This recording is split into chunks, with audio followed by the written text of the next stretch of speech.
So, welcome to Greed 2001 for March pay-per-view for WCW. Now, ideally, I would have liked a little bit more time to develop some of the feuds going on here, but with only 2 TV shows a week, I don't think I could have done much more because you can't just leave a load of guys out. You've got to utilise your roster well, and a lot of these guys have been appearing in most of my shows. So, like with all my pay-per-views, all 6 titles are on the line. We're going to hold a fan festival beforehand, and the opening match is going to be Alex Wright defending his new Cruiserweight title over Shane Helms, Corporal Cajun, and Chris Candido. He's going to successfully win that, and that's going to kick things off, a 4-way Cruiserweight tie. Then we've got the Hardcore title on the line. Crowbar is going to retain his title over Mark Jindrak and Johnny the Bull. All three lower mid-carders. Jindrak and the Bull, they haven't actually been in a Hardcore match yet, but it can't be any worse than what we usually have. So, yeah, I think it should go okay. TV title on the line next. Shane Douglas, who beat Rey Mysterio last week, he is going to retain his title over Norman Smiley. I think this is Norman Smiley's first pay-per-view match since I was brought in January. So yeah, he's been doing very well so far. I formed Blackout, which you'll know about, a stable with him, Stevie Ray, M.I. Smooth, and most recently Kid Romeo and Paisley as well. So there's that. Then we've got the new feud between Buff Bagwell and DDP. Buff's going to win by cheating. I'm hoping that will go down well. We've got new tag team champions for Filthy Animals. Billy Kidman and Rey Mysterio are going to win for tag titles over Chuck Palumbo and Sean O'Haire. So I think the fans will really dig that. I think O'Haire and Palumbo's time as tag champs had come. They'd been champs for a couple of months. It was time to stick the strap on another team, and that's why Billy Kidman and Rey Mysterio lost respectively their Cruiserweight and TV titles.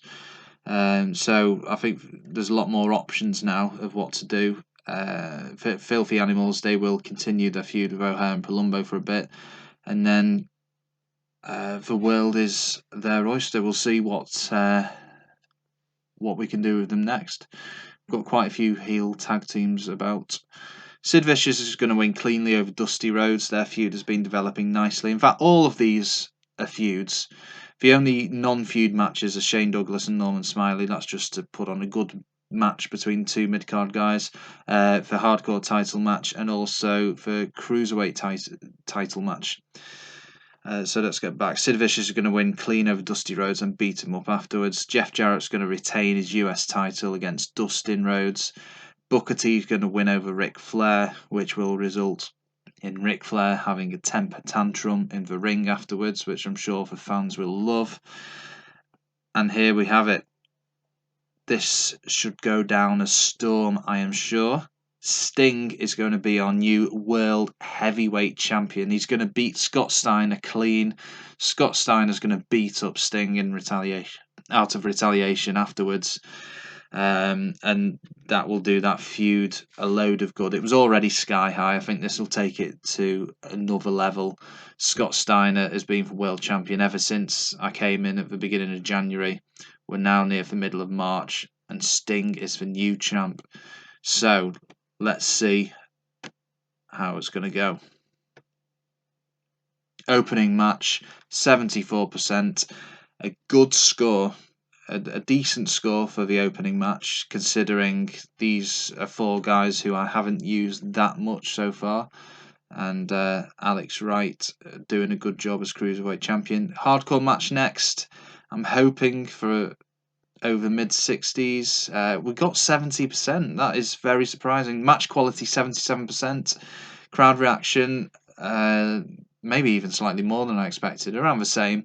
but another good score. So I think Super Bowl Revenge got about 78% rating, and Sin got about 73, something like that. So let's see if we can better that. Norman Smiley, Shane Douglas, an all-round good, solid match. Not spectacular, but a good, entertaining match. The illegal blow. Norman Smiley got screwed. Shane Douglas goes into a crowd where he celebrates his victory. There we go. Shane Douglas, a good heel. Buff Bagwell, DDP. DDP lost overness from this match for whatever reason. So Buff's going to win via cheap shot. Buff had taken a chain out of his tights and wrapped it around his fist. DDP must have been punched with that chain while in mid powerbomb. I'm not quite sure why DDP would do a powerbomb, but there we go. So Buff has a victory, and he isn't hanging around for DDP to look for revenge. He ran off, but DDP lost overness. O'Haire and Palumbo, Filthy Animals, for tag titles have gained an image. All around a good, solid segment. Now we're moving on to the big matches. I think it's Dusty and Sid next, and Sid gained overness. That's exactly what we wanted. The match quality, 53%. You know, it's not going to be much higher with Dusty Rhodes, and Sid Vicious isn't the most talented in-ring performer, but the crowd really dug it, and that's the most important thing.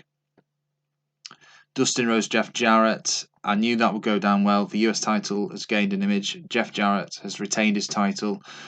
That really sets up that feud nicely. It's not long started. Booker T and Ric Flair for crowd. Look at that, 100%. Incredible. Booker T. Let's see. Ric Flair can barely stand. Scissor kick. Flair is pinned. 1, 2, 3 for canvas. Flair is pounding the canvas with punches, shouting about how unfair everything is. And I know the fans would absolutely love that, because I would have done if that had happened in March 2001. Right, match quality was pretty decent as well. Main event, I'm expecting an overall rating around the same or a bit higher. Okay, crowd reaction still fantastic. Overall rating very good, but the match quality is surprising, because Sting is a good performer. Scott Steiner, he can be a bit stiff, but he's a decent performer. Let's have a look at this. They brawl to the outside and into the crowd. Scott Steiner, it's a Falls Counts Anywhere match, by the way. Scott Steiner punches Sting on the outside. 1, 2, no free though, blah, blah, blah. Scott Steiner can barely stand. Stinger splash, that shook the ring. They're back in the ring now. Scott Steiner slides to the outside, grabs the chair, then climbs back into the ring. Sting turns around and gets planted with a huge chair. And the crowd go wild. Overall, 75% in between our last two pay-per-views, but a good, solid event. It's not bad. It's not bad. It's not amazing, but it's a good, solid show. And as you can see there, nothing got over 70%.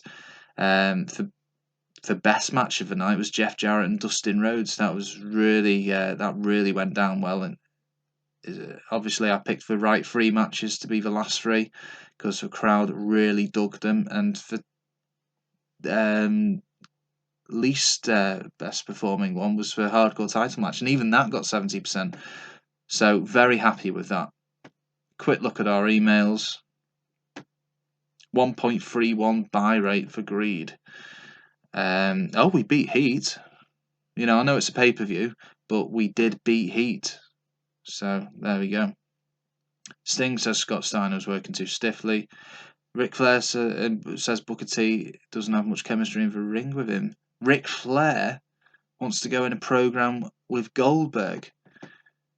Well, I didn't think that would work out too well, but it's a bit late now because you just started a feud with Booker T. But let's give him a match with Goldberg. That could do Goldberg a lot of good, actually. Jeff Jarrett wants to be higher up the card in the main event status. There we go. Corporal Cajun. Okay, right. Thanks for watching. See you next time for an episode of Monday Nitro.